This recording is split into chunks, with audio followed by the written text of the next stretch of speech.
Hello everyone, কেমন আছেন সবাই? তো অবভিয়াসলি আশা করি ভালো আছেন। তো আজকে আরো একটা বড় ভাই কমেন্ট করছে, ভাই আমি এনআরএর 2000 ওয়াটের স্পিকার দিয়ে আমি বক্স ফিটিং করতে চাই, তো সেটা কেমন হবে? তো আজকে ছোট্ট একটা ভিডিও হবে। অবশ্যই আমি সবাইকে বলবো ধৈর্য সহকারে সম্পূর্ণ ভিডিওটা দেখার জন্য, কারণ আজকের এই ভিডিওতে এনআর 2000 ওয়াটের স্পিকার নিয়ে বেস্ট অফ দ্য বেস্ট কথা হবে।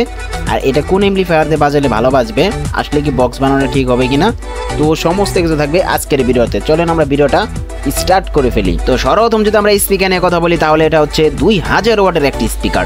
আর এই স্পিকারটা অবশ্যই পাওয়ারফুল একটি স্পিকার। আর এই স্পিকারটা যদি আমরা ফুল রেঞ্জের বক্সে যদি ব্যবহার করি, তাহলে কিন্তু আমাদের একদম ফাটাফাটি লেভেলের সাউন্ড কোয়ালিটি হবে। কিন্তু আমরা কিন্তু এটা দিয়ে সব থেকে বেশি সাব ফিটিং করার জন্য সাজেস্টেড করে থাকি। কিন্তু আজকের ভিডিওর মূল প্রশ্ন হচ্ছে, এই স্পিকারটা দিয়ে আমরা ফুল রেঞ্জের বক্স তৈরি করব। তো এটাতে ফুল রেঞ্জের বক্স তৈরি করলে কেমন হবে সেটা আমি আপনাদেরকে বলি। এটা হচ্ছে 2000 ওয়াটের একটা স্পিকার, 5 ইঞ্চি ভয়েস কোয়েল 8 ওহমসের একটা স্পিকার, এবং কি এই স্পিকারটার মডেল হচ্ছে PD 1880 মডেল স্পিকার। তবে এই স্পিকারটাতে যদি আপনারা বক্স ফিটিং করেন তাহলে কোনো অংশে খারাপ হবে না। তবে হ্যাঁ, এটা দিয়ে বক্স ফিটিং করলে আপনাদের বডির ক্ষেত্রে কিছু ফোকাস করতে হবে। আপনাদের এই স্পিকারটাতে জানি প্রপারলিভাবে সাউন্ড বের করে দিতে পারে, সেই অনুযায়ী আপনাদের সাপের মতো করে গর্জিয়াস করে একজোড়া বডি তৈরি করতে হবে। তাহলে আপনি এটাতে best of the best sound quality বের করতে পারবেন, এবং কি ব্যাস কোয়ালিটি বের করতে পারবেন। আর যদি আপনারা চান যে এই স্পিকার দিয়ে আপনারা থান্ডারবার্ড ফিটিং করবেন, তাহলে তো কোনো কথাই নাই, আপনি চোখ বন্ধ করে অনায়াসে ব্যবহার করতে পারবেন। 5 ইঞ্চি ভয়েস করলে থান্ডারবার্ডের সাউন্ড কোয়ালিটি হবে খুবই মারাত্মক, এবং কি এই স্পিকারটাতে যদি ফিটিং করেন তাহলে তো কোনো কথাই নাই। ফুল রেঞ্জের বক্স যদি আপনি এটাতে তৈরি করেন, সেক্ষেত্রে আপনাকে কিছু জিনিস অবলম্বন করতে হবে। যেমন এটার ক্রসওভার, তারপর যেগুলোর হাই, এই স্পিকারের সাথে অবশ্যই ডবল হাই ব্যবহার করতে হবে, একটা 33XT একটা 44XT, এবং এটার সাথে যে ক্রসওভার ব্যবহার করতে হবে সেটা ব্যবহার করতে হবে ডবল বাটের ক্রসওভার, যেটাতে দুইটা হাইয়ের লাইন থাকবে, দুইটা স্পিকারের লাইন থাকবে, একটা ইনের লাইন থাকবে। তাহলে এইটার ম্যাচিং সব থেকে ভালো হবে। আর এই স্পিকারটাতে যদি বক্স ফিটিং করা হয় তাহলে এটা কস্ট পড়ে যাবে অনেক।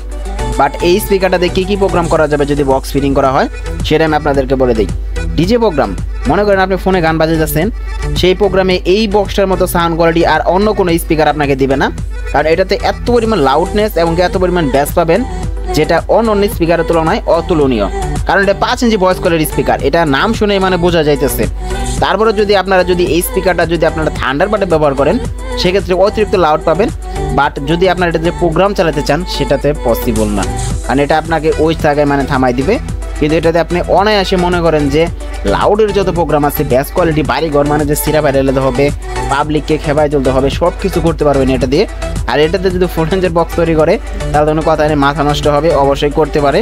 আর এখন খামখেয়ালি করে অনেকেই অনেক কিছু করতেছে, আর এটাতে বক্স ফিটিং আমারই কোনো ডিফারেন্সের কাজ না, অবশ্যই চোখ বন্ধ করে করতে পারে, কোনো রকম প্রবলেম। আরেকটা কথা ভিডিও লাস্টে বলে দেই, যে এটা বলছিল যে এটাতে বাজানোর জন্য যদি আমি বক্স তৈরি করি তাহলে কি এমপ্লিফায়ারগুলো বেস্ট হবে। তো এটার জন্য আমি নির্দিষ্ট কোনো এমপ্লিফায়ার সাজেস্টেড করতে পারতেছি না, বাট একটা আইডিয়া আপনাদেরকে দিয়ে দিতেছি, যেটার আইডিয়ার মাধ্যমে একটা ভালো একটা এমপ্লিফায়ার খোঁজা সম্ভব। এই স্পিকারটা যেহেতু 4 ওহমসের 8 ওহমসের স্পিকার, তার মানে দুইটি স্পিকার মিলে হবে 4 ওহমস। আর 4 ওহমসে আপনাদেরকে কোনো এমপ্লিফায়ার যদি 3000 থেকে 35 ওয়াট, সাপোজ 2500 থেকে 3000 ওয়াট দেয়, সেই এমপ্লিফায়ার দ্বারা এই স্পিকারটা লোড দেওয়া সব থেকে বেটার হবে। তাছাড়াও আপনি যদি নর্মাল বাজেট থাকে, তাহলে ডেল্টা 12001, 10001, 9001 এগুলো ইউজ করতে পারেন, ফেরিগোর 8000, 12000 এগুলো ইউজ করতে পারেন। বাট আমি মনে করি যে প্রপারলিভাবে ওয়াট দেয় এমন একটা এমপ্লিফায়ার দিয়ে যদি এটা প্রেশার দেওয়া হয়, তাহলে সুন্দর সাউন্ড কোয়ালিটি হবে। আর এই স্পিকারটার যে পারফরমেন্স, স্পিকারের যে কোয়ালিটি, এটার সাউন্ড আপনি 516 স্ট্যান্ডার্ড দিয়ে আপনি বাজাতে পারবেন।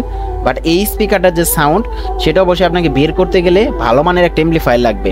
তো আশা করি বুঝতে পারছেন। আর আজকের যে ভিডিওটা কোশ্চেন ছিল, যেটাতে বক্স ফিটিং করা যাবে কিনা, অবশ্যই ফিটিং করা যাবে, কোনো রকম প্রবলেম নেই, প্যারা নেই।